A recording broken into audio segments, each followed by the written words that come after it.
Good morning students. तो आज हम बात करेंगे इंडियाज़ न्यूक्लियर प्रोग्राम। काफ़ी इंपॉर्टेंट टॉपिक है, लेकिन इंडियाज़ न्यूक्लियर प्रोग्राम को जानने से पहले हमें देखना होगा कि ग्लोबल लेवल पे न्यूक्लियर प्रोग्राम को लेके क्या ट्रेंड चला हुआ है, इंटरनेशनल लेवल पे कैसी बातें हो रही हैं न्यूक्लियर हथियारों को लेके। देखिए, सबसे पहले हम बात करते हैं रशिया यूक्रेन वॉर की। हमें अच्छी तरह से समझना है हर एक चीज़ को। किसी ने नहीं सोचा था कि रशिया और यूक्रेन के बीच में वॉर होगी, लेकिन रशिया और यूक्रेन के बीच में वॉर हुई और न्यूक्लियर आर्सेनल यानी कि न्यूक्लियर हथियार जो थे उनका इम्पोर्टेंस हमें सबसे ज़्यादा देखने को मिला। अब जब रशिया हारने लग पड़ा, मैं यही कहूँगा, जब रशिया को लगने लगा कि वो यूक्रेन के ऊपर हावी नहीं हो पा रहा है, वो जीत नहीं पा रहा है, तो रशिया ने धमकी देना शुरू कर दिया कि वो न्यूक्लियर हथियारों का इस्तेमाल करेगा। So Russia's veiled nuclear threats during the Ukraine conflict have heightened Europe's nuclear anxieties.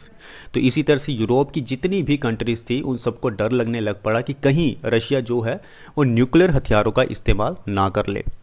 तो आज के टाइम पे जो हम ट्रेंड देख रहे हैं, तो न्यूक्लियर का जो ट्रेंड है वो हमें बहुत ज़्यादा इंक्रीज़ होता हुआ दिख रहा है। उसके बाद डिस्कशन शुरू हो गई नाटो के साथ कि न्यूक्लियर फोर्सेस को कैसे स्ट्रेंथन किया जा सके। कोलैबोरेशन हुआ फ्रांस और ब्रिटेन के साथ।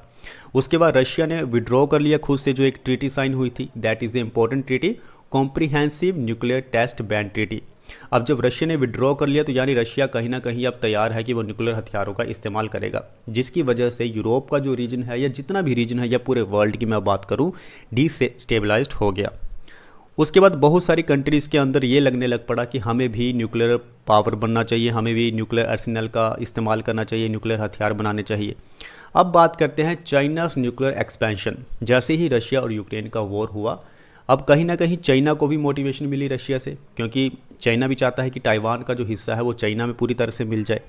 तो चाइना भी धीरे धीरे क्या कर रहा है, अपने न्यूक्लियर हथियारों की जो संख्या है उसे धीरे धीरे इंक्रीज़ कर रहा है, एक्सपेंड कर रहा है। 2035 तक तो वो और भी ज़्यादा इंक्रीज़ कर लेगा।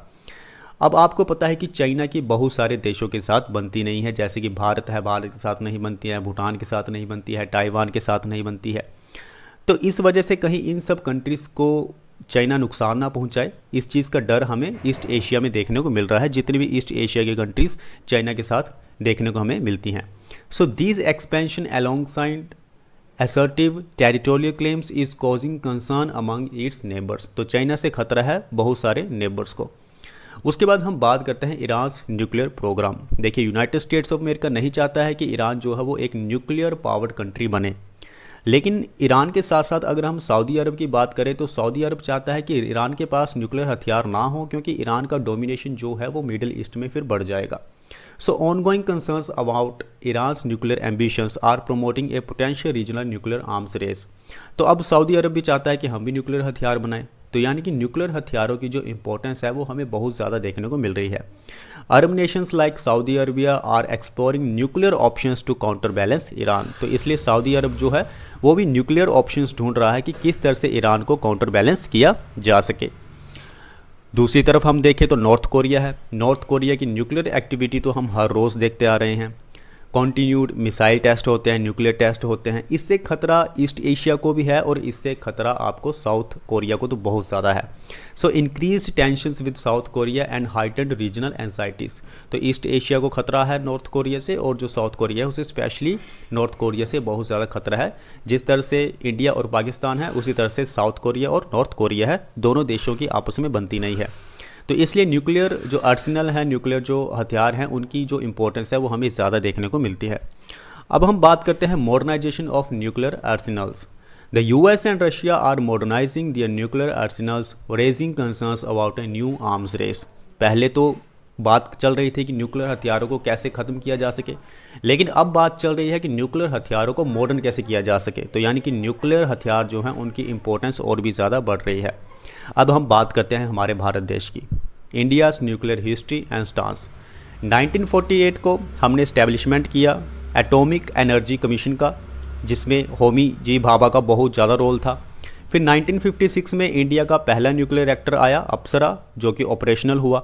फिर 1974 में हमने अंडरग्राउंड न्यूक्लियर टेस्ट किया, जिसका नाम दिया गया स्माइलिंग बुद्धा। तो भारत भी न्यूक्लियर पावर्ड कंट्री बन गया।